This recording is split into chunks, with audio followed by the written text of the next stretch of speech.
نماز کے جس رکن کو ادا کرنے کی طاقت ہو وہ ادا کرنا واجب ہے. مثلا آپ قیام کر سکتے ہیں لیکن رکوع نہیں کر سکتے تو قیام کر لیجئے. آپ قیام نہیں کر سکتے لیکن رکوع کر سکتے ہیں تو رکوع کر لیجئے. آپ قیام اور رکوع کر سکتے سجدے میں نہیں جا سکتے تو قیام اور رکوع تو پراپر کیجئے. سجدے کے لیے آپ کرسی پہ بیٹھ کے اشاروں سے نماز پڑھ لیجئے.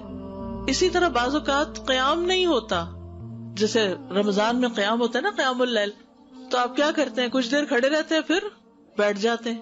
لیکن رکوع اور سجدہ آپ کر سکتے ہیں تو رکوع اور سجدہ کرتے جائیں. یہ نہیں کہ ایک دفعہ بیٹھے تو ہر چیز بیٹھ کے کر رہے ہیں. تو یہ یاد رکھیے کہ نماز کا جتنا رکن آپ ادا کر سکتے ہیں، اگر سارا وقت کھڑے نہیں ہو سکتے، آدھا بھی ہو سکتے تو آدھا کھڑے ہو جائیں پھر بیٹھ جائیں. لیکن جب رکوع کا ٹائم ہے تو کھڑے ہو جائیں پھر رکوع کر لیں. بیٹھ کر رکوع اور سجدہ کرنے کا طریقہ ابن عمر سے مروی ہے، وہ کہتے ہیں رسول اللہ صلی اللہ علیہ وسلم اپنے ایک بیمار ساتھی کی عیادت کے لیے نکلے، میں بھی آپ کے ساتھ تھا. جب اس کے پاس پہنچے تو کیا دیکھتے کہ وہ ایک لکڑی پر نماز پڑھ رہا ہے اور سجدہ کرتے وقت اپنی پیشانی اس پر ٹیکتا ہے. آپ صلی اللہ علیہ وسلم نے اس کی طرف اشارہ کیا تو اس نے لکڑی کو پھینک دیا اور اس نے تکیہ پکڑ لیا. تو رسول اللہ صلی اللہ علیہ وسلم نے فرمایا اس کو بھی ہٹا دو، یعنی تکیے کو.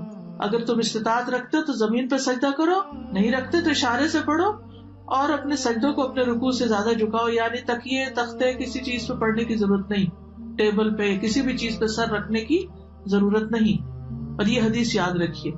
عبدالعزیز بن باز کہتے ہیں کہ زمین یا کرسی پر بیٹھ کر نماز ادا کرنے کے لیے واجب ہے کہ وہ سجدہ کرتے وقت اپنے رکوع سے زیادہ جھکے. بس یہ یاد رکھیے. لیکن سجدے کی حالت میں اس کے لیے واجب ہے کہ اگر استطاعت ہو تو زمین پر ہاتھ رکھے اور رکوع میں دونوں گھٹنوں پر، یعنی جیسے نیچے بیٹھ کے کوئی پڑھ رہا ہے تو رکوع کے وقت کیا کرے، گھٹنوں پر ہاتھ رکھ لے، اور سجدے کے وقت کیا کرے، زمین پر ہاتھ رکھ لے. لیکن کوئی لکڑی اور بینچ اور یہ کچھ بھی رکھنے کی ضرورت نہیں. اگر زمین تک نہیں جاتا تو جہاں تک ہاتھ انگلیاں لگتی ہیں تو اتنی لگا لے تاکہ رکوع اور سجدے میں اشارے میں فرق ہو.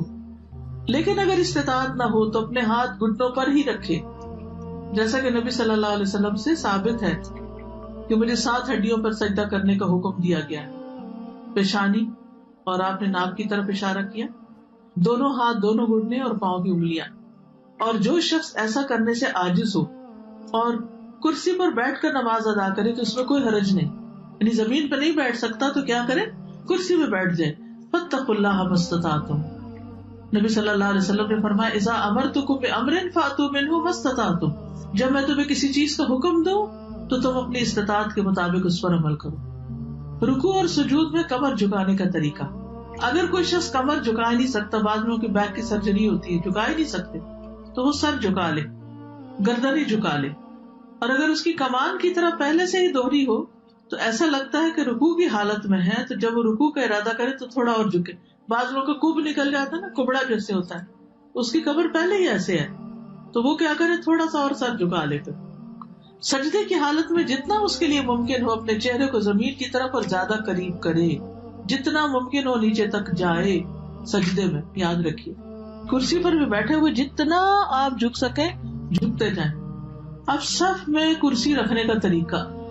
کرسی کو صف میں رکھنے کے متعلق علماء نے بیان کیا کہ جو شخص بیٹھ کر نماز ادا کرتا ہے اس کے لیے اس کی پشت معتبر ہوگی، چنانچہ نہ تو وہ صف سے آگے ہو نہ پیچھے ہو. مقعد وہ حصہ ہے جس پر جسم کا انحصار ہے، یعنی کرسی اس طرح رکھے کہ لائن میں اس کے کندھے دوسروں کے ساتھ لگ رہے ہیں، پاؤں نہیں. کیا رکھے، کندھے، سر یہ برابر ہونا چاہیے. اس لیے اگر نمازی ابتدا سے اختتام تک کرسی پر بیٹھ کر نماز ادا کرے گا، یعنی اول سے آخر بیٹھا ہی ہے، جیسے بہت سے بزرگ ہوتے ہیں نا، وہ کھڑے ہی نہیں ہوتے، بیٹھا ہی بیٹھا ہے، تو وہ اپنے بیٹھنے والی جگہ کو صف کے برابر کر دے گا. یعنی یہ جگہ صف کے برابر ہو جائے گی اور پاؤں کہاں ہوں گے، آگے نکلے ہوئے ہوں گے. اور اگر وہ کھڑا ہو کر نماز ادا کرے گا اور صرف رکوع سجدے کے وقت کرسی پر بیٹھے گا تو اس میں کھڑا ہوتے وقت صف میں برابر کھڑا ہوگا، کرسی پیچھے جائے گی، پھر کرسیاں الگ رکھی جائیں گی تاکہ وہ دوسروں کے لیے تکلیف کا باعث نہ بنے. عین بیچ میں کرسی نہیں رکھے کہ پیچھے والا کیا کرے گا. اور کرسی بھی ایسے جو آگے پیچھے ہو سکتی ہو. کامن سینس ہے بالکل. اپنی پوری کوشش کے ساتھ جتنا کر سکتے ہو کر لو. نماز کے واجبات کو ادا کرنے کا قاعدہ یہ ہے کہ نمازی جس فعل کو سر انجام دینے کی طاقت رکھے اسے ادا کرنا اس پر واجب ہے، اور جس رکن کو ادا کرنے سے وہ عاجز ہو وہ ساقط ہے۔ جو کر ہی نہیں سکتے، ہم نے بعض اوقات ایسے تو گھٹنے اکڑ جاتے ہیں، تو آپ پوری طرح جلسہ استراحت میں پوری طرح پیچھے نہیں بیٹھ سکتے، یعنی آگے اکڑو سے ہو کے بیٹھے ہوئے ہوتے ہیں، کوئی بات نہیں، یہ نہیں کہ اٹھتے ہی دوبارہ سجدے پہ چلے گئے، نہیں، جتنا رک گئے، ٹیڑھے رکے سیدھے رکے، جتنی استطاعت ہے، فاتقوا اللہ ما استطعتم۔ لہذا جو شخص قیام کرنے سے عاجز ہو تو وہ قیام کی حالت میں کرسی پر بیٹھ سکتا ہے، لیکن رکوع اور سجدہ اس کی اصل صورت میں ہی کرے گا۔ جیسے قیام سے عاجز ہے کوئی، جیسے لمبی نماز میں مثلا، تو قیام میں کرسی پہ بیٹھ جائے لیکن رکوع اور سجدہ اصل صورت میں کرے، یعنی پھر اٹھ کے آرام سے رکوع بھی کرے، سجدے میں بھی جائے۔ اگر وہ قیام میں کھڑا ہو کر نماز ادا کرنے کی استطاعت رکھتا ہے اور اس کے لیے رکوع اور سجدہ کرنا مشکل ہے تو وہ کھڑے ہو کر نماز پڑھے گا اور رکوع اور سجدے کے وقت کرسی پر بیٹھ جائے گا اور اپنے سجدوں میں اپنے رکوع سے زیادہ جھکے گا۔ یہ نوٹ کر لیجیے، کس طرح کرسی پہ پڑھے گا؟ اپنے سجدوں میں رکوع سے زیادہ جھکے گا، یعنی بیٹھے بیٹھے ہی رکوع کرے گا کم جھک کر، اور جب سجدہ کرے گا بیٹھے بیٹھے تو زیادہ جھکے گا۔ قیام سے معذور شخص پر سجدہ اور رکوع کرنا لازم ہے۔ اگر وہ عذر کی وجہ سے قیام ترک کرے تو اس وجہ سے اس کے لیے اپنے سجدوں اور اپنے رکوع کے لیے کرسی پر بیٹھے رہنا جائز نہیں، وہ تو اٹھے اور کرے، جسے پہلے میں نے عرض کیا۔ علقمہ بن وقاص سے روایت ہے، انہوں نے کہا، میں نے عائشہ رضی اللہ تعالی عنہا سے پوچھا، جب رسول اللہ صلی اللہ علیہ وسلم بیٹھ کر 2 رکعتیں پڑھتے تو کیا کرتے تھے؟ جب بیٹھ کے نماز پڑھتے تھے تو کیا کرتے تھے؟ انہوں نے جواب دیا، آپ ان میں قرات کرتے رہتے، جب رکوع کرنے کا ارادہ کرتے تو کھڑے ہو جاتے، پھر رکوع کرتے تھے، یعنی قیام میں بیٹھ جاتے لیکن رکوع کے وقت پھر کھڑے ہو جاتے۔ سمجھ آ گئی بات؟ اوکے۔ سجدہ اور رکوع سے معذور شخص پر قیام کرنا لازم ہے، یعنی اگر کوئی شخص کھڑا تو ہو سکتا ہے لیکن رکوع اور سجدے میں نہیں جا پاتا تو کم از کم قیام ضرور کرے۔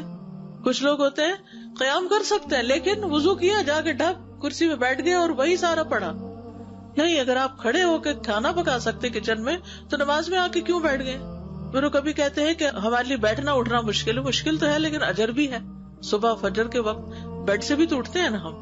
پھر اسی طرح یہ ہے کہ کرسی کو پکڑ کے اٹھ جائے اگر ویسے نہیں اٹھ سکتے، ویسے بھی تو نماز کے لیے ٹیک لگا کے اٹھتے ہیں نا ہاتھوں کی، ٹھیک ہے نا؟ تو فاتقوا اللہ ما استطعتم، جتنی استطاعت ہے اتنا کام کرتے جاؤ۔ اگر وہ رکوع اور سجدہ اصل صورت میں ادا کرنے سے معذور ہے تو اس وجہ سے اس کا قیام کو چھوڑنا اور حالت قیام میں کرسی پر بیٹھنا جائز نہیں۔ کچھ قیام بیٹھ کر، کچھ قیام کھڑے ہو کر کرنے کی اجازت ہے۔ حضرت عائشہ کہتی ہے کہ رسول اللہ صلی اللہ علیہ وسلم بیٹھ کر بھی نماز پڑھتے تھے، آپ بیٹھے ہوئے قرات فرماتے، جب آپ کی قرات سے اتنا حصہ بچ جاتا جتنی 30 یا 40 آیتیں ہوتی ہیں تو آپ کھڑے ہو جاتے اور کھڑے ہو کر ان کی قرات فرماتے، پھر رکوع کرتے، پھر سجدہ کرتے، پھر دوسری رکعت میں بھی ایسا ہی کرتے۔ سہارا لے کے نماز پڑھنے کی اجازت، کرسی کا سہارا یا پھر کوئی ستون کا سہارا، دیوار کا سہارا۔ رسول اللہ صلی اللہ علیہ وسلم جب بڑی عمر کے ہو گئے اور جسم کچھ بھاری ہو گیا تو اپنی جائے نماز کے پاس آپ نے ایک ستون بنا لیا، آپ اس کا سہارا لے کر نماز پڑھتے تھے۔ جو قیام نہ کر سکے وہ بیٹھ کر نماز پڑھ لے، جو قیام نہ کر سکے وہ بیٹھ کے نماز پڑھ لے۔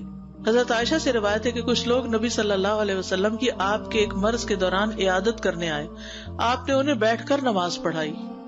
شوکانی کہتے ہیں کہ اگر کوئی شخص کسی عذر کی بنا پر قیام کی استطاعت نہ رکھے تو بیٹھ کر نماز ادا کر لے، اور جو شخص عذر کی بنا پر بیٹھنے سے بھی قاصر ہو وہ پہلو کے بل لیٹ کر نماز ادا کر لے۔ اگر ٹیک لگا کے کر سکتا تو ٹیک لگا کے کر لے۔ کچھ ایسے معذور ہو جاتے ہیں نا کہ جو بیٹھ نہیں پاتے، بزرگ ہوتے ہیں تو ان کو ٹیک لگواتے۔ عمران بن حسین رضی اللہ عنہ کہتے ہیں کہ مجھے بواسیر کا مرض تھا، پائلز تھے، تو میں نے نبی صلی اللہ علیہ وسلم سے نماز کے بارے میں دریافت کیا۔ آپ نے فرمایا کھڑے ہو کر نماز پڑھو، اگر تمہیں اس کی بھی طاقت نہ ہو تو بیٹھ کر ادا کرو، اور اگر اس کی بھی طاقت نہ ہو تو پہلو کے بل لیٹ کر پڑھ لو، یعنی کرسی پہ نہیں بیٹھ سکتے، چارپائی پہ نہیں بیٹھ سکتے تو لیٹ جاؤ، سائڈ پہ پڑھ لو۔ جیسے بھی حالات ہو کسی بھی حال میں نماز چھوڑنا جائز نہیں، بلکہ مکلف پر واجب ہے کہ اپنے تمام حالات میں، اپنی تندرستی میں بھی، اپنی بیماری میں بھی نماز کی شدید خواہش رکھے۔ کیونکہ نماز اسلام کا ستون ہے اور شہادتین کے بعد تمام ارکان میں سب سے بڑا رکن ہے. کسی مسلمان آدمی کے لیے فرض نماز کو چھوڑنا جائز نہیں. سبحانک اللہم و بحمدک اشہد ان لا الہ الا انت استغفرک و اتوب الیک.